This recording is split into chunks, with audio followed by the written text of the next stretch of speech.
For 1 year, Democrats have controlled the House, the Senate, and the White House. And it's been a year of crisis, preventable crises. Well, thank you all, and I appreciate everyone being here. Look, this is the most amazing city in the world because it never ceases to amaze me, some of the things that take place here. I was in another state last week visiting family outside of Georgia. I had to go to 3 different grocery stores to find one item that one of our family members was needing. Then I turn on the television and hear commentators saying, well, we're being told out of Washington, D.C., there is no supply chain crisis. There's plenty of goods everywhere. It's just a figment of your imagination. Well, I found out that I was hallucinating when I went to all those grocery stores because there were really supplies on those shelves that I thought were empty. This is something that even the media cannot spin away from the American people because they're experiencing it every time they go to the store. Empty shelves. You're waiting longer, you're paying more and getting less. So when you look at what's happening here in Washington, D.C., and what's so amazing is if the Democrats would have done nothing, the economy would be stronger than it is today. It isn't that they're just meddling in a free market economy, which we all know, the basic economics, there's 2 elements, supply and demand.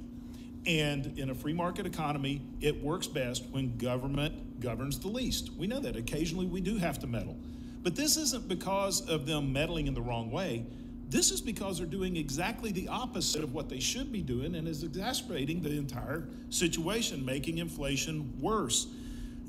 Instead of it, when we look at where we are right now, we have a supply chain issue because we have a production issue because we do not have enough employees in the workforce that are moving goods. Now, I also heard that this is a global crisis. Well, if it's a global crisis, why do we have ships from other countries stacked up outside the Port of California and in Georgia waiting to get in? No, this is a crisis that was created here in the United States by bad policy because the Democrats are incentivizing the demand side. They're incentivizing people with stimulus checks and even incentivizing them not to go to work while they're oppressing the supply side with mandates keeping people out of employment. And so what you're creating is this situation where naturally prices are going to go up when things are scarce. And they continue to do the same thing over and over again.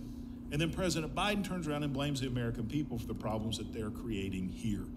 This is why we're here today, to talk about where can we go?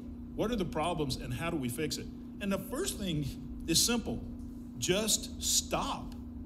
And I hope that today the president actually answers a few questions when they're given to him. But maybe if he doesn't, he'll just go back to the bunker he ran out of the campaign and we'll be a little better off. So, Barry, you outlined in your opener that doing nothing, if this Congress had done nothing, it would be better, the American people would be better off. Jason outlines a couple of studies that indicate that to be economic truth. So drill down on that.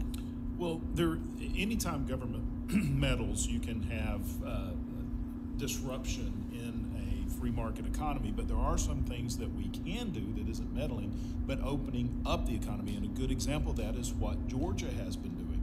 We have the lowest unemployment rate we've had in the history of our state right now. The reason I told the story earlier about empty shelves in another state is because I was shocked because we're not seeing it as much in Georgia. Yeah, we're seeing some empty shelves, but it was in another state where I saw the significant empty shelves. So there are some things that Georgia is doing right, and one thing that they did right was not react. Not react. Either the Democrats don't have an understanding of basic economics, or they really don't care, or they so love a crisis that they just want to exacerbate the crisis. Air Force Colonel John Boyd wrote a method, or developed a method to respond to a crisis. It's called OODA loop. Is observe, orient, determine, and then act. Observe, orient yourself to do something, determine what you're going to do, then act. Don't act first. I call it look, listen, and learn. At the beginning of the pandemic, one thing that we saw real early was Americans were still spending money. They didn't constrict their spending, they just shifted where they were spending it. In my small town in Cartersville, Georgia, all these restaurants were shutting down, gyms were shutting down. But if you wanted to find anybody, just go to the home improvement store. Everyone was there. The parking lots were full. One thing Governor Kemp noticed is people are still spending, but what we're doing is we're hurting the local guy because now they're buying online or they're going somewhere else. They're still spending money. That's why he reopened the state first. He looked and listened. What do we need to do to make sure our economy is strong? So one of the things that the Georgia legislature, under the leadership of Brian Kemp, has done is remove bureaucratic red tape. We have a lot of people starting to leave the military. It's sort of reminiscent of the Carter years. We're going to see more people leaving the military because of poor morale and bad decisions by the White House with mandates. A lot of these people are highly trained in skills that can be used. So one thing Governor Kemp has done is removed the bureaucratic red tape to get these guys who are already trained driving trucks to just give them a Georgia CDL so they can go without having to retest and go through a lot of red tape. Reducing regulations. We've reduced the maximum weight limit of trucks so trucks can haul more than they were hauling before. And instead of spending more money, let's reallocate money smartly. We're opening up pop-up intermodal centers for the ships that are coming into the Port of Savannah. We reallocated fund instead of spending more money. We reallocated money to build more facilities that we can put those trailers till we can get them loaded and moved out. Unlike the Biden administration recently reallocated money, but they reallocated millions of dollars from getting that Congress had allocated to get tests for COVID.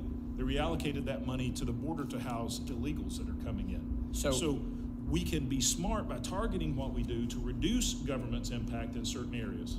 It's like the guy who stretched the garden hose out to wash his car, but he got a knot in the hose that he put in, and when he went to wash it, no water came out.